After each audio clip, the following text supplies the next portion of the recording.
Pessoal, há poucos dias eu fiz um vídeo sobre esse livro aqui, ó.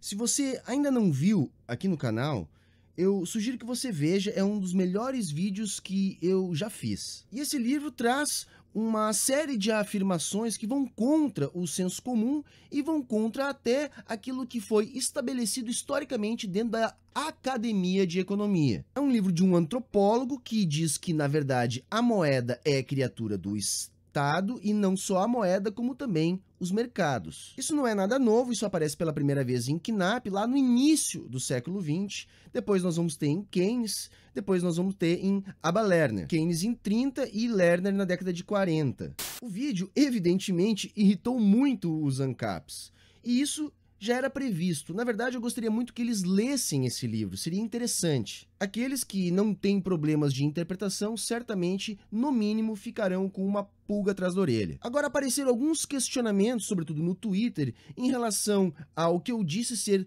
contra aquilo que Marx falou, já que Marx evidentemente traz uma ideia de moeda-mercadoria. Eu entendo a queixa, justamente porque no primeiro capítulo do Capital, Marx apresenta a moeda como uma mercadoria. Agora, o que eu procuro entender e tento explicar para vocês é o seguinte: Marx tinha como objeto de estudo, no meu entendimento, a sociedade capitalista do século XIX. Ao perceber que esse objeto era dinâmico, ele primeiro procurou desenvolver um método capaz de compreender o movimento deste objeto e percebeu então que só seria capaz de dizer algo interessante sobre esse objeto, algo conclusivo, se ele conseguisse captar a totalidade desse movimento. Então é por isso que ele apresenta como uma mercadoria, mas já no capítulo 4 e depois no capítulo 5, ele já dá as bases para que a gente consiga perceber que para ele trata-se de uma mercadoria especial no capitalismo. Marx tem uma raiz materialista. Ele não partiu de nenhum ponto de partida hipotético. Ele se apropriou da intelectualidade, da produção, da massa crítica que ele tinha ao seu dispor. Não é segredo que ele partiu das concepções de Smith e Ricardo. Portanto, é natural a sua concepção de moeda como uma mercadoria, fruto do próprio mercado. Isso é o que se tinha na época para analisar. Agora, o que eu defendo é que, ao observar a totalidade do seu objeto, ele percebeu inúmeras determinações que deram a ele a certeza de que o processo de valoração acontece através de um fluxo que nada mais é que uma relação social. É verdade, sim, que o valor é tempo de trabalho. Porém, essa é a maneira de aferir.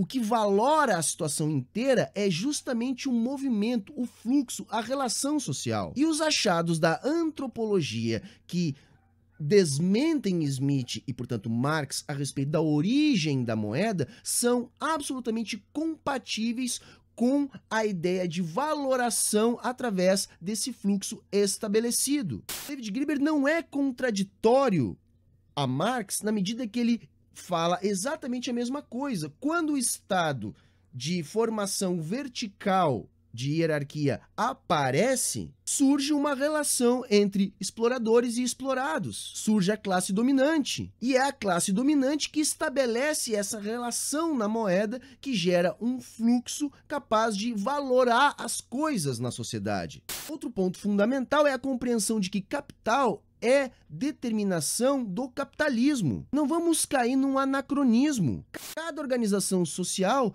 tem a sua forma de valorar. Trocas, valor, existem em qualquer sociabilidade onde existe Estado. Valor no sentido econômico eu estou falando. Capital só existe no capitalismo, porque o fluxo que constitui o capital é determinação da sociabilidade capitalista de produção. Então, eu entendo que Marx continua absolutamente certo na sua interpretação da totalidade do movimento do capital.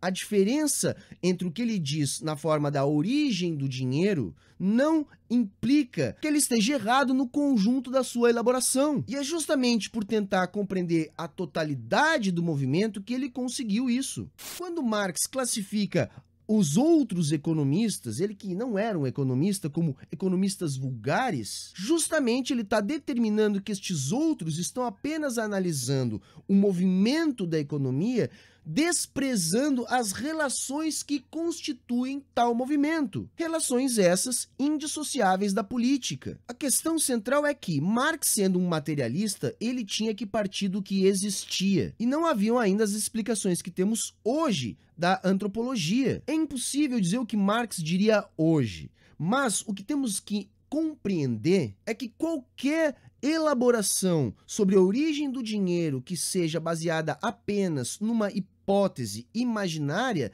é fraca frente à materialidade, frente a vestígios, achados arqueológicos que dizem o contrário. Então não adianta você ter uma teoria que logicamente funciona se a materialidade a desmente. Ainda mais quando há uma outra teoria que fecha perfeitamente com a materialidade disponível para análise. Então eu, como um materialista, sou levado a crer que a explicação do Graeber a respeito da moeda é muito melhor que a explicação clássica, que diz que a moeda surgiu espontaneamente do mercado. Isso para mim nunca ficou claro. Eu nunca entendi direito porque as sociedades que não tinham contato com a moeda não tinham moeda, como os nossos tupinambás que eu citei no vídeo. E como eu disse, essa explicação sequer é uma explicação nova.